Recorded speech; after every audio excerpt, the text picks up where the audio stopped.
I was never supposed to be part of their world. To my family, I was the black sheep, the one who couldn't be trusted, the one whose opinions were dismissed with a smirk. It was the same night I overheard my cousins whispering in the grand dining hall, "Why is she even here? She'll just ruin everything." The chandelier above us flickered, casting fractured light across their confident faces. I smiled, pretending not to hear, but inside, a quiet storm was brewing. They didn't know that beneath the quietness, beneath the supposed incompetence, I had already begun to see cracks in the family's plans, cracks they were blind to. It started with the inheritance, the estate passed down through generations. Everyone else had their eyes on the grandeur, the land, the wealth, but I saw the threat hiding beneath polished veneers. There were lawyers, contracts, and secret clauses, a predatory legal scheme that could strip the family of everything if ignored. While they laughed at my caution, I felt a sense of clarity sharpen inside me. If I didn't act, all of it would be gone. They believed I was incapable of thinking strategically. They believed I was too soft, too naive, too unreliable. And maybe, for years, I had let them believe it. But that night, I decided I would no longer let their assumptions define me. I would turn their mockery into my weapon. Tomorrow, I would begin quietly dismantling the narrative they built around me. Tomorrow, they would learn that the black sheep could bite harder than they ever imagined. The following morning, I walked through the ancestral estate, the walls thick with portraits of past generations, their eyes seeming to follow me. Everyone else saw history. I saw opportunity. Somewhere in those documents, hidden in the fine print of legal memos, was a trap. My warnings were ignored. "You're overthinking it," my brother said, waving me off with a dismissive gesture. My mother gave a sigh, the kind reserved for failures who can't be reasoned with. Even my father, once a man I admired, shrugged, as if to say, "You'll learn the hard way." I spent hours combing through contracts, deeds, and property documents. Each page revealed more than just legal jargon, it revealed intent. Someone had been planning for years to claim control of the estate under the guise of family agreements. They were careful, precise, and ruthless. I had no army, no allies, only my instincts and a growing resolve. I realized the challenge wasn't just legal, it was emotional. I had to outthink the people who had dismissed me as unfit, who had underestimated me for decades. And so, I began preparing. Each meeting I attended, each dinner I sat through, I listened harder than anyone else, noting subtle glances, whispered suggestions, and unseen alliances. They thought I was silent because I had nothing to offer. The truth? I was listening. Calculating, waiting for the exact moment to strike. It didn't take long for the first attack to come.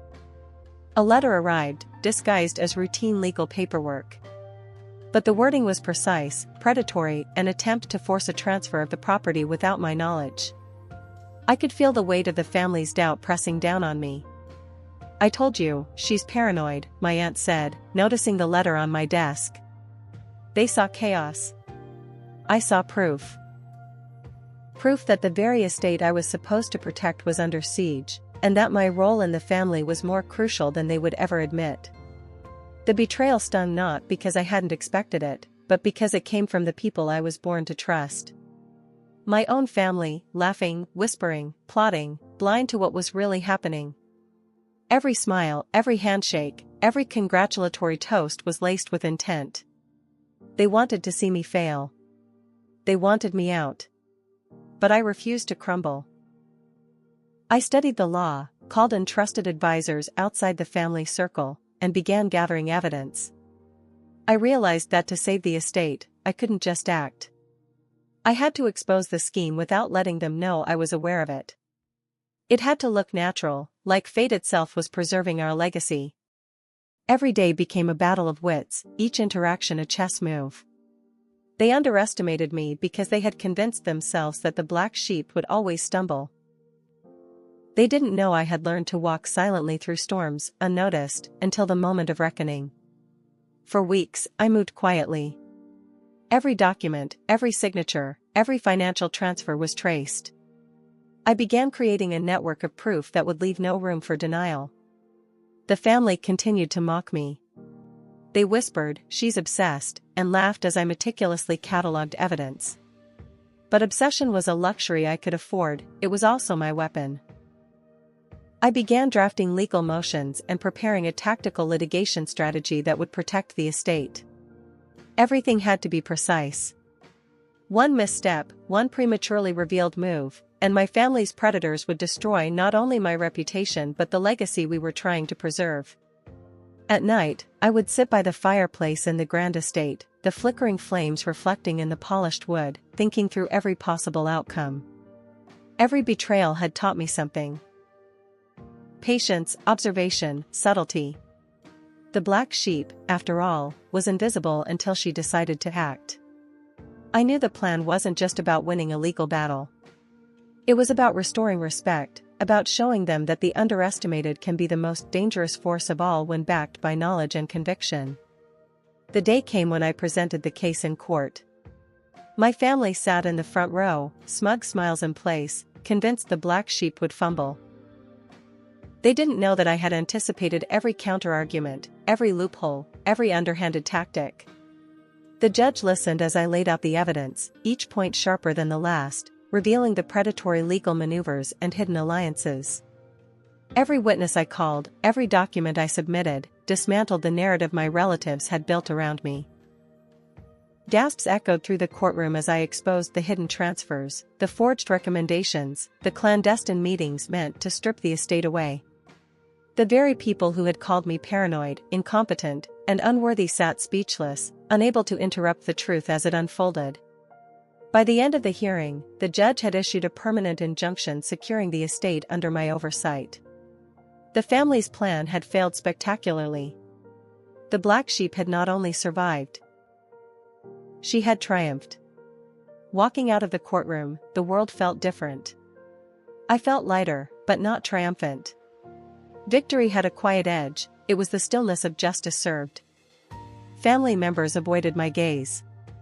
Their whispers were hushed, their confident smiles vanished. They realized, for the first time, that I was not the problem they had imagined.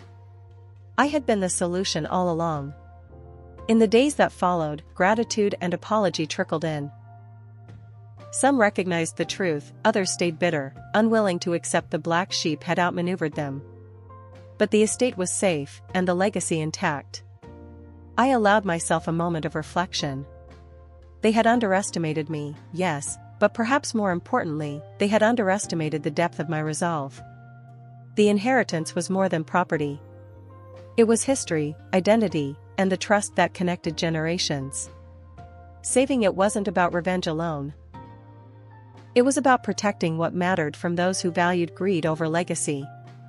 I realized that true power is not about showing strength in front of others but in quiet preparation, resilience, and the courage to act when others doubt you. The black sheep is often the most silent, patient, and observant, the one who sees threats before they appear, who can act decisively when the time comes. And in this silence, I discovered a deeper truth: the respect of others is never given, it is earned. Sometimes through bloodless battles, sometimes through proof that can't be ignored. Weeks later, the family slowly came together, though grudgingly. They learned to listen, to take my warning seriously. The black sheep was no longer an outcast, she was a guardian of the estate, a strategist who had preserved both the property and the family's honor. I didn't gloat. I didn't need to. Actions spoke louder than words.